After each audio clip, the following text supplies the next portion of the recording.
अब 580 से ज्यादा नंबर, ये आंकड़े जरूर देखिएगा जब मैं ये बार बार, क्योंकि इसमें इन्होंने मेहनत की है विनीत जी ने, बहुत कायदे का ये आंकड़े, ये सिर्फ आंकड़े देख लें तो इस प्रेस कॉन्फ्रेंस की भी जरूरत नहीं है, इतने महत्वपूर्ण आंकड़े हैं ये। 580 से ज्यादा मार्क्स लेने वाले छात्रों के जो एग्जामिनेशन सेंटर हैं, हम ये मांग करते हैं कि उन एग्जामिनेशन सेंटर्स के साथ उनके नाम जारी किए जाएं, वो बहुत आवश्यक है। दूसरी हमारी मांग यह है कि जो 12वीं के बोर्ड के मार्क्स का मिलान नीट के टॉपर्स के साथ किया जाए, क्योंकि एक सूचना है कि कुछ ऐसे छात्र हैं जिन्होंने 12वीं भी संघर्ष करके पास की, कोई ज्यादा अच्छे नंबर नहीं लाए, लेकिन नीट में टॉपर हो गए। हम ये नहीं कह रहे नहीं हो सकते, ऐसे लोग आगे चल के शिक्षा मंत्री और प्रधानमंत्री भी बन सकते हैं, इसमें कोई हमें उसमें नहीं है, लेकिन नीट में इतने मार्क्स ले जाएं, थोड़ी गड़बड़ की आशंका वहां 24 लाख बच्चों के मन में है, तो इसका जवाब भी देना होगा। जिस जिस एग्जाम सेंटर पर औसत से ज्यादा हाई मार्क्स वाले परीक्षार्थी हैं, उनकी वीडियो रिकॉर्डिंग भी जारी की जाए, ताकि पता चल सके कि ये एक्स्ट्रा मार्क्स ग्रेस से मिले हैं, डिसग्रेस से मिले हैं, कैसे मिले हैं ये मार्क्स। तो इसकी वीडियो रिकॉर्डिंग भी सामने आए, थोड़ा आवाज प्लीज, इसकी वीडियो रिकॉर्डिंग भी सामने आनी चाहिए। अब इसमें कुछ और महत्वपूर्ण बिंदु, एक सबसे ज्यादा यह है जो इन्होंने ही मुझे सुबह बताया कि एक विंडो खोली गई 2 दिन की, उसमें बच्चों ने ऑप्शन दी कि नहीं मुझे ये नहीं, ये सेंटर चाहिए। बिहार का एक बच्चा गुजरात के सेंटर में एग्जाम देने जाए, वो भी उस विंडो का फायदा उठाते हुए बोले नहीं मुझे ये नहीं, बिहार का सेंटर नहीं चाहिए, गुजरात का सेंटर चाहिए, 1500 किलोमीटर दूर का सेंटर चाहिए। ऐसे कई उदाहरण हैं।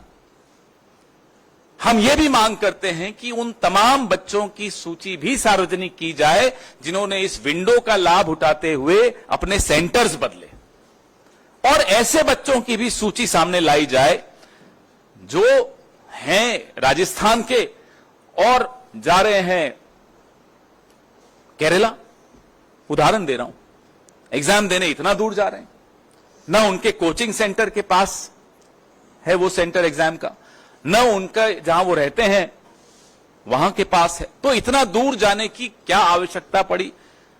तो कई चीजें निकल कर आएंगी अगर इसका जवाब हमको मिलेगा तो। एक दुर्भाग्य यह भी है कि रेल मंत्री हो, शिक्षा मंत्री हो, गृह मंत्री हो और भगवान के अवतार खुद हो प्रधानमंत्री, कोई अकाउंटेबिलिटी नहीं लेना चाहता। जवाबदेही का जो एक संस्कृति थी इस देश में, वो लाल बहादुर शास्त्री जी की हो, वो माधवराव जी सिंधिया की हो, वो संस्कृति अब आपको बिल्कुल नहीं दिखती। चलिए इस्तीफा आप नहीं दे रहे, यूपीए के शासनकाल में सिर्फ आरोप लगते थे, बाद में झूठे भी साबित हो गए, आरोप लगते थे और इस्तीफा हो जाता था, जवाबदेही थी। आज वो मंत्री मुस्कुराते हुए आरोप हम पर सब पर लगाता है, इस देश के नागरिकों पर लगाता है कि ये मोटिवेटेड प्रोटेस्ट हो रहा है। थोड़े दिनों में देश विरोधी भी हो जाएंगे ये बच्चे, देख लीजिएगा, इनको राष्ट्र विरोधी कह दिया जाएगा जो प्रोटेस्ट कर रहे हैं। आत्महत्याएं हो रही हैं इन पेपर लीक्स को लेकर, और मंत्री मुस्कुराते हुए कहता है मोटिवेटेड प्रोटेस्ट है। कहां है वो जवाबदेही की संस्कृति? Where is that culture of accountability which we saw in the past, even in the UPA era? I am not going to mister Lal Bahadur Shastri and mister Madhavrao Scindia ji. Even in the UPA era we saw this. Just an accusation and people would resign. Later of course those accusations were proved wrong. Yet there were resignations, there was accountability, there was a respect for public opinion, there was respect for the media. अब वो कहां है सम्मान media का? वो सम्मान कहां है उन लोगों का जो सवाल पूछते हैं? आप इसी पर सवाल अपने सीमित रखिएगा तो उचित रहेगा. प्रेस रिलीज और ज्यादा विस्तृत है, इसमें और आंकड़े हैं, और मैं फिर से मेरे सहयोगी विनीत पुनिया जी को धन्यवाद देता हूं जिन्होंने आज सुबह सुबह ये आंकड़े मुझे दिए. सर एक बार जो मांगे हैं वो दोहरा दीजिए. जी हमारी पहली मांग, जो कि हमें मालूम है बिल्कुल पूरी नहीं होगी, कि जो विश्व गुरु हैं आजकल शायद विदेश में हैं, वो अपना मुंह खोलें, इस पे कुछ बोलें। परीक्षा पे चर्चा करने वाले ढंग से पर्चा नहीं करवा पाते, तो हम उनसे मांग करते हैं कि वो अपना मुंह खोलें और इस पर कुछ बोलें। दूसरी मांग हमारी है कि जो 24 लाख उम्मीदवार 1 लाख सीटों के लिए बैठते हैं, इसमें 55,000 तो सरकारी मेडिकल कॉलेजेस की, ये छात्र अब सरकारी कॉलेजों में कैसे दाखिला ले पाएंगे? इस साल 600 अंक पाने वाले उम्मीदवारों की संख्या 80,468 है। इमेजिन, आप सोचिए, कल्पना कीजिए, 1 लाख सीटें हैं, 55,000 सरकारी सीटें हैं, 600 अंक पाने वाले 80,468 हैं। सरकारी में इनकी एडमिशन कैसे होगी? इसमें एससी, एसटी, ओबीसी, ये तमाम जो रिजर्वेशंस हैं, इन सब का भी क्राइटेरिया है। इस पे कोई, किसी के मन में कोई स्पष्टता नहीं है। हमारी तीसरी मांग है कि अगर सरकार का दावा है कि ये पूरी तरह से पारदर्शी परीक्षा है, तो पिछले साल और इस साल जो 580 से अधिक अंक प्राप्त करने वाले छात्रों का पूरा परिणाम एनटीए द्वारा सार्वजनिक किया जाना चाहिए।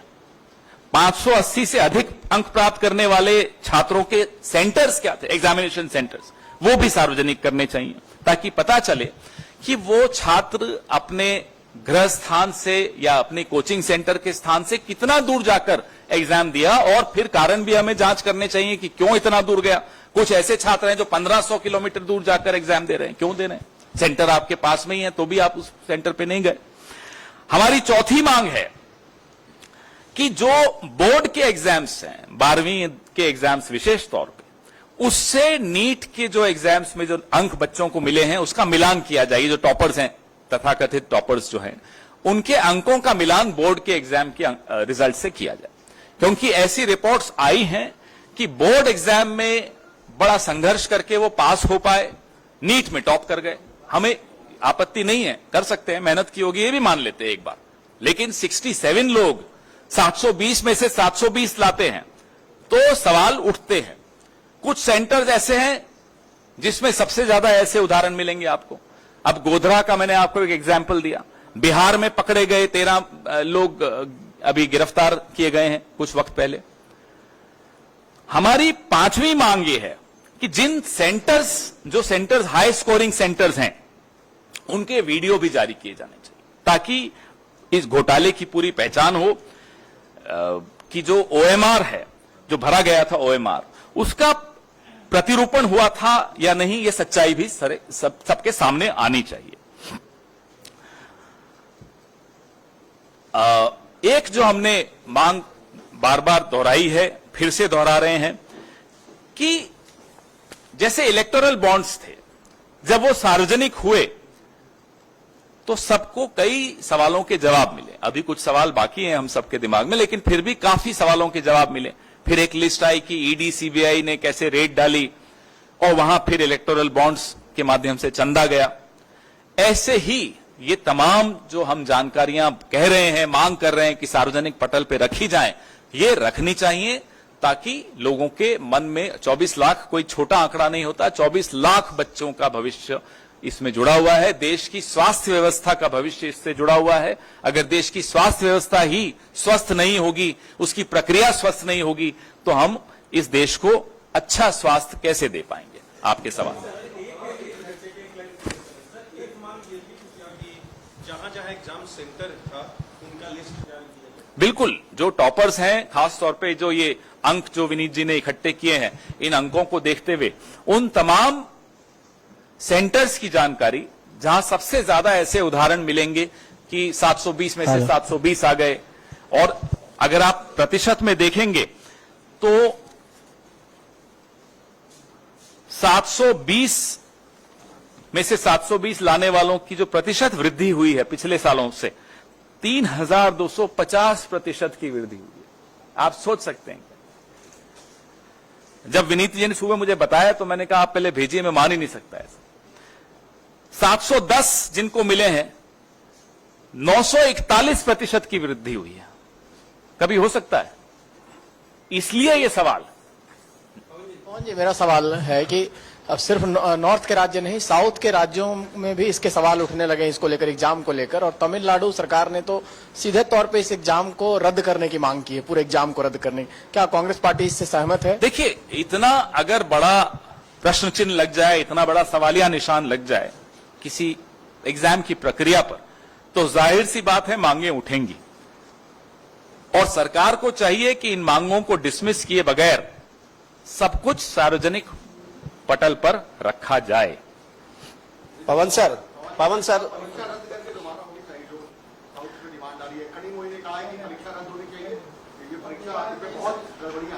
नहीं, अब देखिए, कल सुप्रीम कोर्ट ने कुछ एक राहत जरूर दी, लेकिन ये सवालों का उत्तर तो अभी नहीं मिला।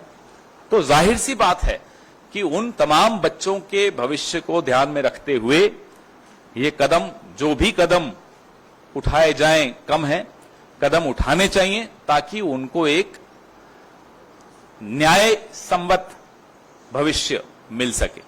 There should be justice to all the children who work hard, who prepare hard for these exams. They are not getting justice. न्याय ऐसा शब्द है जो हमारे शब्दकोश में अब सबसे ऊपर है, हम सबके, पूरे देश के भी। सर, जो बच्चे जो क्या होनी चाहिए सर?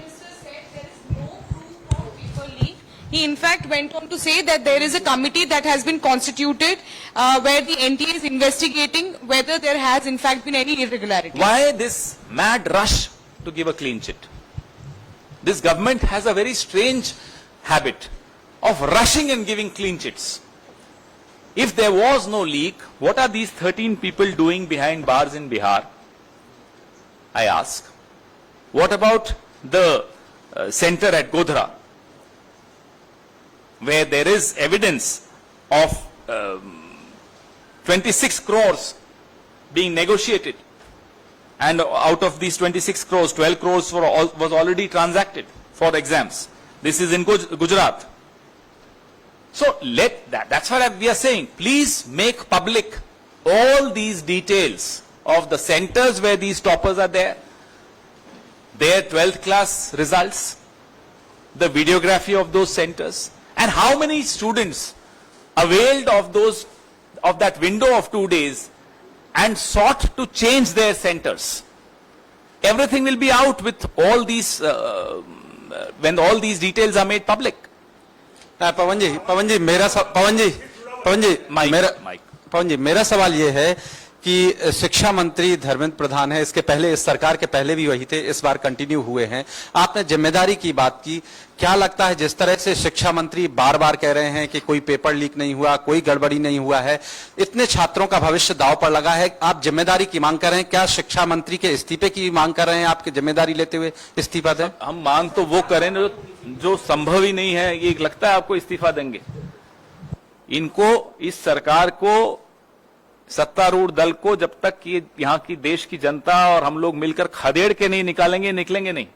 अभी ग्रेस मार्क्स से चल रहे हैं, तो इनसे हम इस्तीफा तो लोग जब चाहेंगे इनको निकाल देंगे, चिंता मत कीजिए। लेकिन अगर पटना की आर्थिक अपराध इकाई ने पाया कि 5 मई को होने वाली परीक्षा से पहले ही प्रश्न पत्र पहुंच गए लोगों के पास, वो रैकेट उन्होंने एक्सपोज किया, तो शिक्षा मंत्री किस दावे के साथ कह सकते हैं कि कोई गड़बड़ हुई नहीं?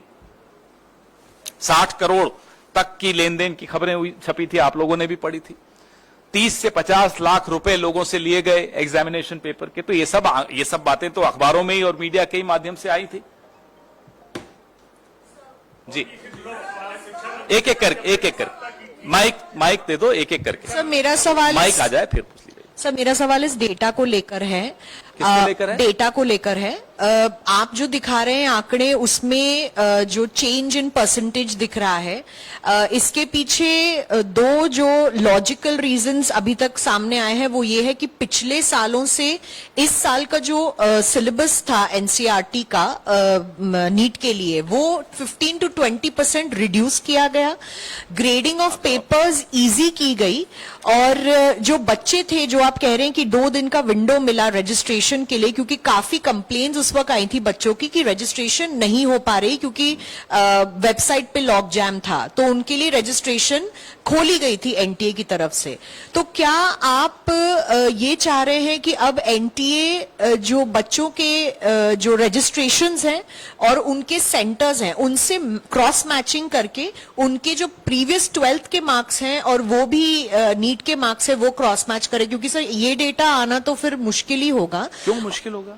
देखिए, इट्स नॉट सो, इतना मुश्किल नहीं है कि उस 2 दिन की विंडो में, हम उस 2 दिन की विंडो को क्यों खोला गया उस पर सवाल अभी नहीं उठा रहे। हम ये सवाल उठा रहे हैं कि उस 2 दिन की विंडो में ऐसे कितने और कौन से बच्चे हैं जिन्होंने सेंटर्स बदले, राइट? आपने पूछा आंकड़ों पे जो सवाल, मैं अपने सहयोगी विनीत पुनिया जी को कहूंगा कि इसका उत्तर दें। देखिए, बड़ा सीधा सवाल है, सीधा जवाब है कि अगर मार्क्स बढ़ रहे हैं, अगर स्कोरिंग इजी थी, अगर एग्जामिनेशन का टेस्ट इजी था, तो सबके मार्क्स बढ़ेंगे ना। हाई स्कोरिंग मार्क्स तो बढ़ रहे हैं डिस्प्रोपोर्शनेटली। जो हाई स्कोरिंग मार्क्स हैं, जिसको आप 600 एंड अबव काउंट कर सकते हैं, उसमें जो इंक्रीज है एक अजीब, ये ह्यूमन इंटेलिजेंस के अगेंस्ट है। जो क्वेश्चन पूछा जा रहा है, जो गवर्नमेंट का जो क्लैरिफिकेशन है, ये भी बिल्कुल बेसिक कॉमन सेंस के भी अगेंस्ट है कि आपका जो हाईएस्ट एंड होता है, आप कभी भी देखेंगे कोई भी मेरिट, जो टॉप पे लोग होते हैं वो कम होते हैं। जैसे जैसे आप नीचे पिरामिड में आते हैं वो नंबर बढ़ता जाता है। हमेशा कोई भी टेस्ट ले लीजिए, 99% लेने वाले बच्चे कम मिलेंगे, 98 वाले उससे ज्यादा, 97 वाले उससे ज्यादा, 90 वाले बहुत ज्यादा, 80 वाले तो बहुत ही ज्यादा, और 70 वाले तो सब भी होंगे। ऐसे ऐसे पिरामिड चलता है। ये पिरामिड अजीब पिरामिड है, जो ये ऐसे और फिर ऐसे होता है। ये लॉजिकल नहीं है। मैं इसलिए पूछ रही हूँ क्योंकि नीट जो है जी और सीयूईटी भी कंडक्ट करवाती है। अभी तक जी के एडवांस रिजल्ट्स आए हैं, सो उसको लेकर तो कोई भी धांधली, करप्शन या किसी भी तरीके के सवालों का उठना नहीं दिखाई दे रहा। सर देखिए, हमारा सवाल, हम कोई ब्लाइंड एक्यूजेशन नहीं कर रहे, हम एक सिंपल बात कर रहे हैं। Let there be investigation, independent, clear, transparent, clear way से स्टूडेंट्स को सेटिस्फेक्शन मिले। 24 लाख स्टूडेंट्स का सवाल ही नहीं है, उनके साथ जो कम से कम 4 लोग, जो एक बच्चा जब तैयारी करता है तो उसके 4 घर वाले साथ तैयारी कर रहे होते हैं, वो भी उतना ही इन्वॉल्व होते हैं उस एग्जामिनेशन में 2 साल के लिए। जिन्होंने एग्जाम नहीं दिए हैं जिंदगी भर, दुर्भाग्य हमारा ये है कि वो लोग सरकार चला रहे हैं और उनको पता नहीं है कि एग्जामिनेशन का लोगों के लिए इंपॉर्टेंस क्या होता है। जो लोग एग्जाम देते हैं वो जानते हैं कि अकेला बच्चा पढ़ाई करता है, उसके सब लोग तैयारी करते हैं। नंबर 1 बात। नंबर 2 बात, जो अगले साल पेपर देने वाले हैं उनको भी हमें विश्वास दिलाना जरूरी है कि ये सिस्टम, ये ट्रांसपेरेंट है। अगर कोई गलती होगी तो उसको सजा मिलेगी। ये गवर्नमेंट इस तरह से काम कर रही है जैसे कुछ गलती हुई